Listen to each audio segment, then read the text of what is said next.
Just అట్లా చూస్తున్నాం అంటే బ్యాక్గ్రౌండ్ స్కోర్లు వేసుకోవడానికి వాటికి ఉండాలి కదా అయ్యా అయ్యా అని ఒకటి ఓడ్రా ఇది కనిపెట్టింది అరే రండిరా వీడిని తీసుకురండి రా. భయంకరమైన ప్రచారం. అసలు ఈయనంత మేధావి లేడంటారు, ఈయనంత దార్శనికుడు లేడంటున్నారు, ఈయనంత గొప్ప నాయకుడు లేడంటారు. మరి ఇలాంటి అబద్ధాలు ఆడొచ్చా? 5 ఏళ్ళు విద్యుత్ ఛార్జీలు పెంచనని చెప్పినాడు 5 నెలల్లోనే పెంచేయచ్చా? చంద్రబాబు నాయుడు గారికి ఏంటంటే నేను ఏం చెప్పినా చెల్లుబాటు అవుతుందని ఒక గొప్ప నమ్మకం. 2014 నాటికి, అంటే చంద్రబాబు నాయుడు గారు అధికారంలోకి వచ్చే నాటికి మొత్తం మన డిస్కమ్స్ అన్నిటికీ కలిపి, అంటే విద్యుత్ పంపిణీ సంస్థలకి 29,000 కోట్ల రూపాయలు బకాయిలు ఉన్నాయి, అప్పులు ఉన్నాయి.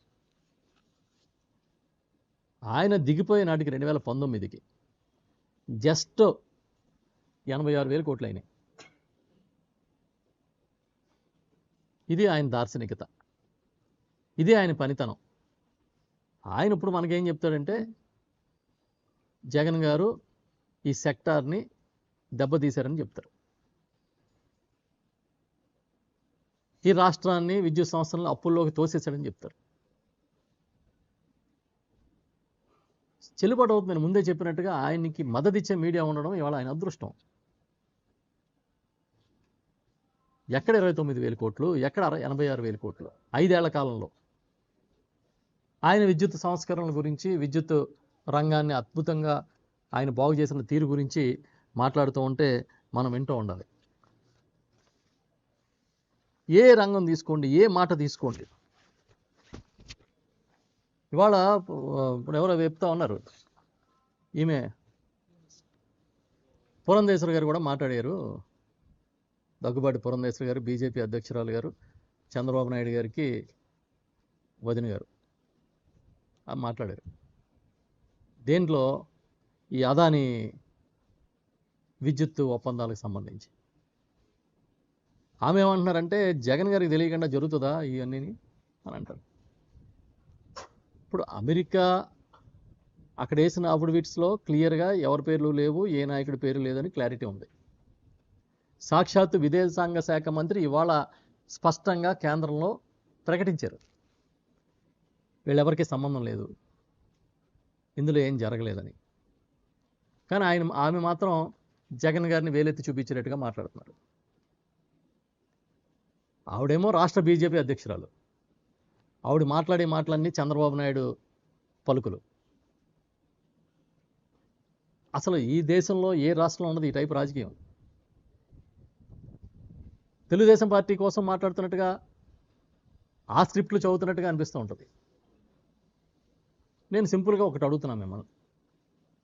హెరిటేజ్ నుంచి మనం పాలు కొనుక్కుందాను ఒప్పందం చేసుకుంటాం. హెరిటేజ్ పాలు కంపెనీ కదా, పాల ప్యాకెట్లు కొనుక్కుంటాం, రోజుకు 100 ప్యాకెట్లని ఈ రేటు కొనుక్కుంటామని హెరిటేజ్ మనం ఒప్పందం చేసుకుంటాం. హెరిటేజ్ ఏ రైతు దగ్గర నుంచి సేకరిస్తుందో మనకు అవసరమా? చెప్పండి మీరు. ఆ రైతుతో మనం ఒప్పందం చేసుకుంటామా? మన ఒప్పందం హెరిటేజ్తో, మన ఒప్పందం ఆయన పాలు అమ్ముతాడు, నేను కొనుక్కుంటా, నువ్వు తక్కువ రేటుకి ఇస్తే నేను కొంటాను. అదేవిధంగా సెకీ అనే కేంద్ర ప్రభుత్వ రంగ సంస్థతో రాష్ట్ర ప్రభుత్వం ఒప్పందమైంది, రాష్ట్ర విద్యుత్ సంస్థలు ఒప్పందమైనవి. ఈ ఒప్పందంలో జగన్ గారు ఏదో అవినీతి పాల్పడ్డారన్నట్టుగా వాళ్లే వండి మార్చి, వాళ్లే ప్రచారం చేసి, ఒకవేళ కేంద్ర ప్రభుత్వ రంగ సంస్థది ఎవరు ఆధీనంలో పనిచేస్తుంది? మీ బీజేపీ ప్రభుత్వం ఆధీనంలో పనిచేస్తుంది. ఒకవేళ అక్కడ అవినీతి జరిగితే మీ ప్రభుత్వంలో జరిగినట్టే కదా, మరి మీరేం చేస్తున్నారు? చాలా చిత్రం విషయం ఏంటంటే చంద్రబాబు నాయుడు గారు ముఖ్యమంత్రిగా చేసుకున్న ఒప్పందం ప్రకారం, ఆ రోజు చేసిన ఒప్పందం ప్రకారం విద్యుత్తు యూనిట్కి సుమారుగా ఈఆర్సీ యావరేజ్ ఏమో ₹5.90కి అలో చేస్తే unit average price ₹4.63. Chandrababu Naidu గారు చేసుకున్నప్పటికీ. జగన్మోహన్ రెడ్డి గారు ముఖ్యమంత్రిగా ఉండగా జరిగిన ఒప్పందంలో ₹2.49 యూనిట్ కొనడానికి ఒప్పందం చేసుకున్నారు.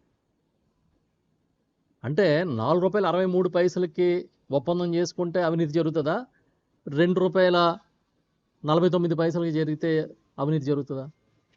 ఎవడన్నా ధర పెరిగితే కదా, అప్పుడున్న ధర కన్నా ఎక్కువ ఇస్తే కదా అవినీతి జరిగింది అనడానికి. తక్కువ ధరకి జగన్ గారు కొంటే అదిగో అవినీతి అవినీతి అంటున్నారు.